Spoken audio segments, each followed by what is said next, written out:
November মাসে দেশের গণমাধ্যমে ৫২৬টি সড়ক দুর্ঘটনায় ৫০৭ জন নিহত, ৮৯৯ জন আহতের তথ্য প্রকাশিত হয়েছে। এই মাসে রেলপথে ৪৪টি দুর্ঘটনায় ৪০ জন নিহত, ১ জন আহতের তথ্য গণমাধ্যমে উঠে এসেছে। সড়ক, রেল ও নৌপথে সর্বমোট ৫৭৭টি দুর্ঘটনায় ৫৫৩ জন নিহত এবং ৯০০ জন আহত হয়েছে। এই সময়ে ১৯৫টি মোটরসাইকেল দুর্ঘটনায় ২০১ জন নিহত, ১৭১ জন আহত হয়েছে, যা মোট দুর্ঘটনায় ৩৮.৬৯%, নিহতের ৪১.১০% ও আহতের ২০.৮২%। বাংলাদেশ যাত্রী কল্যাণ সমিতির দুর্ঘটনা মনিটরিং সেল গণমাধ্যম পর্যবেক্ষণ করে এই তথ্য নিশ্চিত করেছে। আজ ১৫ ডিসেম্বর সোমবার সংগঠনের মহাসচিব মোহাম্মদ মোজাম্মেল হক চৌধুরী স্বাক্ষরিত প্রেস বিজ্ঞপ্তিতে এই প্রতিবেদন তুলে ধরে সংগঠনটি। বাংলাদেশ যাত্রী কল্যাণ সমিতির পর্যবেক্ষণ মতে নভেম্বর মাসে সড়ক দুর্ঘটনার উল্লেখযোগ্য কারণসমূহ: বর্ষায় ক্ষতিগ্রস্ত হয়ে দেশের সড়কের মাঝে ছোট বড় গর্তের সৃষ্টি, এসব গর্তের কারণে দুর্ঘটনা বেড়েছে। সড়ক, মহাসড়কে মোটরসাইকেল, ব্যাটারি চালিত রিকশা, সিএনজি, অটোরিকশা, নসিমন করিমন অবাধে চলাচল। জাতীয় মহাসড়কে রোড সাইন বা রোড মার্কিং, সড়ক বাতি না থাকায় হঠাৎ ফিডার রোড থেকে যানবাহন উঠে আসা।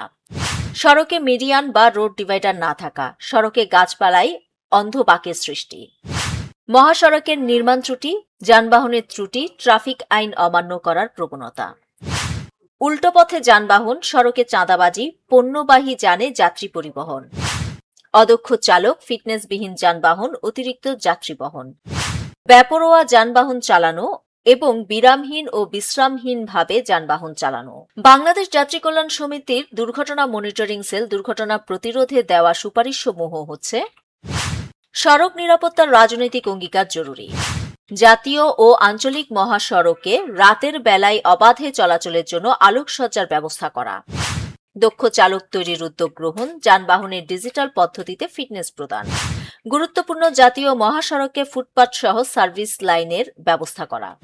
সড়কে চাঁদাবাজি বন্ধ করা, চালকের বেতন ও কর্মঘণ্টা সুনিশ্চিত করা। মহাসড়কে ফুটপাত ও পথচারী পারাপারের ব্যবস্থা রাখা, রোড সাইন, রোড মার্কিং স্থাপন করা। সড়ক পরিবহন আইন উন্নত বিশ্বের আদলে ডিজিটাল প্রযুক্তিতে প্রয়োগ করা। সারা দেশে উন্নত মানের আধুনিক বাস নেটওয়ার্ক গড়ে তোলা, নিয়ন্ত্রক সংস্থাগুলোর সক্ষমতা বৃদ্ধি করা। মানসম্মত সড়ক নির্মাণ ও মেরামত সুনিশ্চিত করা, নিয়মিত রোড সেফটি অডিট করা। মেয়াদোত্তীর্ণ গণপরিবহন ও দীর্ঘদিন যাবৎ ফিটনেসহীন যানবাহন স্ক্র্যাপ করার উদ্যোগ নেওয়া। ড্রাইভিং প্রশিক্ষণ গ্রহণকারী চালকের উপর চাপিয়ে দেওয়া ভ্যাট ও আয়কর অব্যাহতি দিতে হবে। মোটরসাইকেল ও ব্যাটারি চালিত রিকশা আমদানি ও নিবন্ধন নিয়ন্ত্রণ করা। নিউজ ডেস্ক, দৈনিক পূর্বকোণ।